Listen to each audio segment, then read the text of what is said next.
Assalamualaikum warahmatullahi wabarakatuh. Selamat pagi.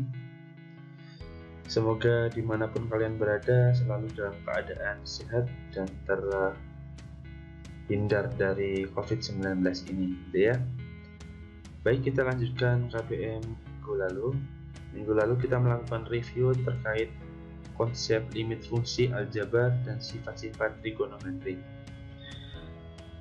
Kalian sudah mempelajari tentang konsep limit, kemudian terakhir kemarin kita sudah membahas sampai pada ini latihan soal ini ya.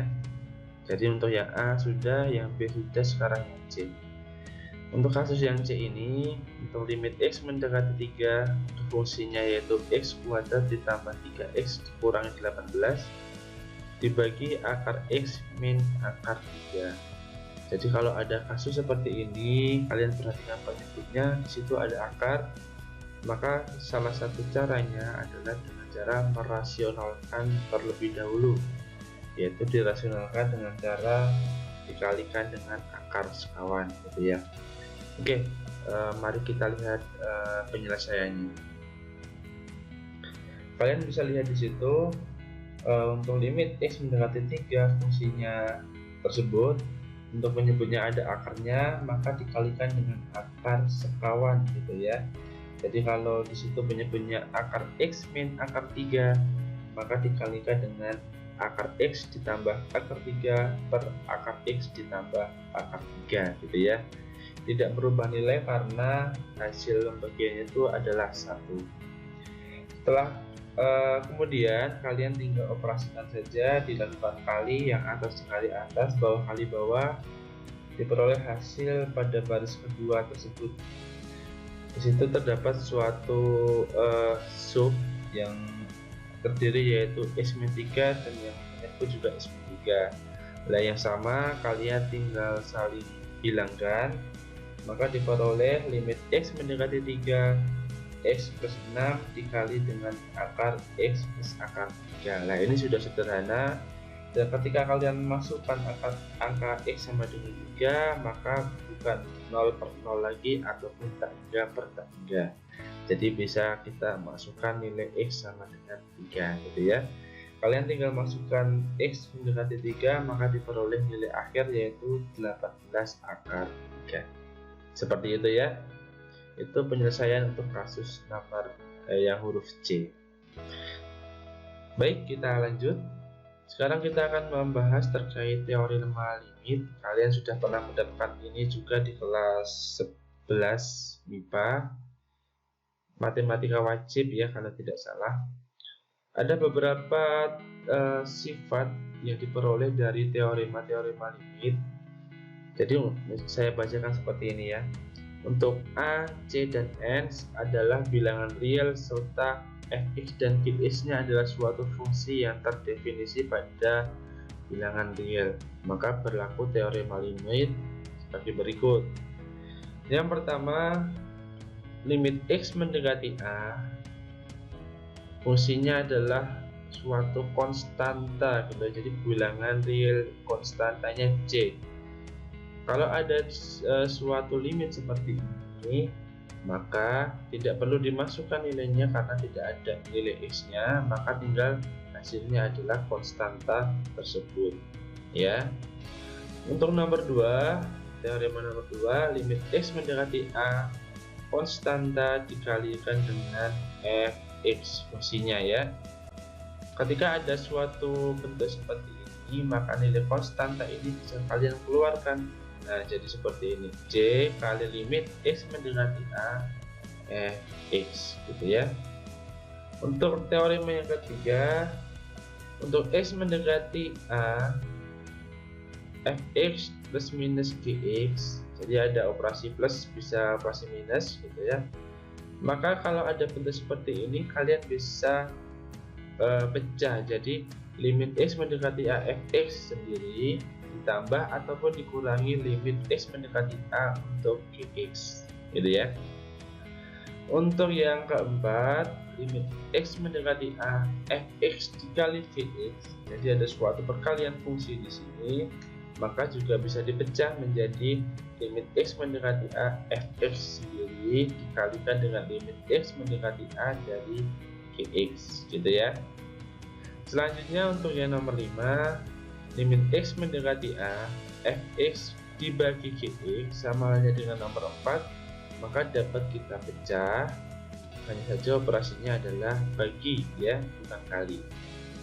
Untuk yang nomor 6, limit X mendekati A, Fx dipangkatkan dengan N, maka hasilnya akan nilai limit kita masukkan ke dalam fungsinya tersebut. Jadi fungsinya kita limitkan terlebih dahulu. Ketika sudah dimasukkan nilai X mendekati A, baru dipangkatkan dengan N, gitu ya. Oke, ada 6 teorema limit. Silahkan nanti kalian bisa cari contoh-contohnya untuk setiap teorema ini. Kalian pahami sendiri ya. Kita hanya mereview sedikit, ada beberapa teorema limit. Jadi kita lanjutkan. Ada satu latihan soal. Kalian bisa coba ya di sini nanti, atau kita coba bersama-sama saja yang tidak memakan waktu lama. Oke, di situ ada suatu soal dengan teorema limit, hitunglah limit berikut, gitu ya. Jadi limitnya adalah limit X mendekati 2 dalam kurung X kuadrat ditambah 2X min 8 per X kuadrat min 6X plus 8 pangkatkan 2 dikalikan dengan dalam kurung X kuadrat plus 6X min 16 per X kuadrat plus X min 6 dipangkatkan 3. Nah, ini kalau kalian masukkan nilai X sama dengan 2, maka akan diperoleh nilai yang 0/0 ya. Jadi tidak terdefinisi. Oleh karena itu langkah pertama adalah kalian sederhanakan. Karena di situ perintahnya menggunakan teorema limit. Kalian lihat di sini bentuknya sesuai yang mana. Oke ya. Baik, kita langsung lihat pembahasannya.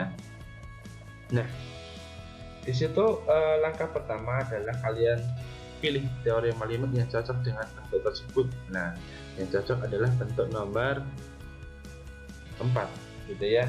Nah, nomor 4 kalian bisa gunakan perkalian fungsi dilimitkan, maka dapat dipecah. Jadi di situ limitnya yang kiri dikalikan dengan limit yang kanan, ya, seperti baris nomor 2 itu. Kemudian dari situ menuju baris 3 dan 4 kita sederhanakan agar tidak terjadi 0/0. Dengan cara seperti apa? Kita faktorkan. Setelah kita faktorkan, maka komponen yang sejenis dapat kita saling hilangkan, maka diperoleh baris yang nomor 4 tersebut. Nah, gitu ya. Setelah itu tinggal kita masukkan nilai X sama dengan 2, maka diperoleh nilai akhir adalah 72. Seperti itu ya. Itu salah satu contoh untuk penerapan teorema limit yang nomor 4 tadi ya. Silahkan untuk contoh yang lain bisa kalian cari sendiri. Baik, kita lanjutkan. Setelah saya rasa untuk teorema limit kalian sudah mengingat kembali, merefresh kembali, nanti bisa dipakai sebagai bekal untuk masuk ke materi berikutnya. Sekarang kita review sedikit materi juga terkait sifat-sifat trigonometri. Saya yakin ini kalian sudah mengisi ya, karena ini minggu lalu. Kalian bisa ingat kembali. Jadi hasilnya nanti seperti ini. Nah, di situ ada beberapa rumus yang bisa kalian gunakan nanti untuk sebagai bekal ketika masuk ke limit trigonometri. Jadi beberapa sifat-sifat trigonometri akan digunakan di situ. Jadi ada rumus jumlah dan selisih dua sudut, ada 4 jenis, kemudian ada rumus sudut ganda, ada rumus hasil kali sinus kosinus, dan juga rumus jumlah dan selisih sinus dan kosinus, gitu ya. Itu ada beberapa rumusnya masing-masing. Kalian bisa gunakan itu sebagai patokan. Bisa hafal malah lebih bagus, gitu ya. Selain dari rumus tersebut, ada juga identitas trigonometri. Lah, di sini ada beberapa yang sering banget digunakan, yaitu yang pertama ada cos kuadrat X ditambah sin kuadrat X sama dengan 1 ya. Kemudian yang kedua 1 ditambah tan kuadrat X plus secant kuadrat X plus tan kuadrat X sama dengan secant kuadrat X, gitu ya. Nah, ini diperoleh dari mana? Gampang. Yang atas ini kalian semua bagi dengan cos kuadrat X, ruas kiri maupun ruas kanan ketemu ini. Kemudian jika kalian yang atas ini kalian bagi semua ruas dengan sin kuadrat X, maka diperoleh nilai kotangan X kuadrat X tambah 1 sama dengan kosekan kuadrat X gitu ya. Nah, ini adalah beberapa sifat-sifat dan juga identitas trigonometri yang akan kalian gunakan nanti pada materi limit trigonometri. Oke ya, saya rasa itu sedikit mereview saja dan tidak terlalu banyak, hanya mengingatkan saja ya di sini. Oke, untuk memastikan semua yang kalian ingat tadi sudah kalian pahami konsepnya, ada 3 soal latihan di sini yang bisa kalian kerjakan ya. Yang pertama ada kalian mencari limit X mendekati 3 dari X kuadrat min 9 dibagi dengan akar X kuadrat min 5 dikurangi akar X plus 1. Soal nomor 2 yaitu dengan teorema limit. Nah, kalian pilih limit yang mana tadi ya teoremanya. Limit X mendekati 3 di dalam kurung X kuadrat plus 3X min 18 dibagi X kuadrat min 7X plus 12 dikalikan dengan akar gitu ya, X kuadrat plus 2X min 15 dibagi X kuadrat min 5X plus 6. Nah, ini bagaimana nanti kalian menggunakan teorema limitnya, kemudian bagaimana menyederhanakannya gitu ya.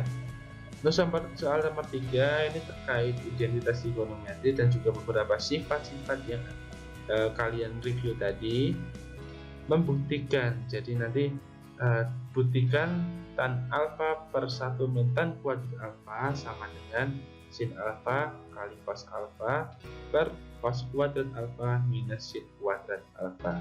Nah, untuk membuktikan ini kalian ubah yang ruas kiri ini menjadi bentuk yang ruas kanan gitu ya. Jadi kita sepakat saja yang kalian ubah adalah ruas kiri menjadi ruas kanan gitu ya, jangan sebaliknya. Oke, kalian coba 3 soal ini. Setelah kalian selesai dan bisa dan benar, maka saya anggap bekal kalian untuk menuju limit trigonometri sudah siap. Oleh karena itu, untuk pertemuan selanjutnya maka kita akan masuk ke materi limit trigonometri gitu ya. Baik, kalau gitu kita akhiri untuk video kali ini. Silahkan dicoba 3 soal tersebut.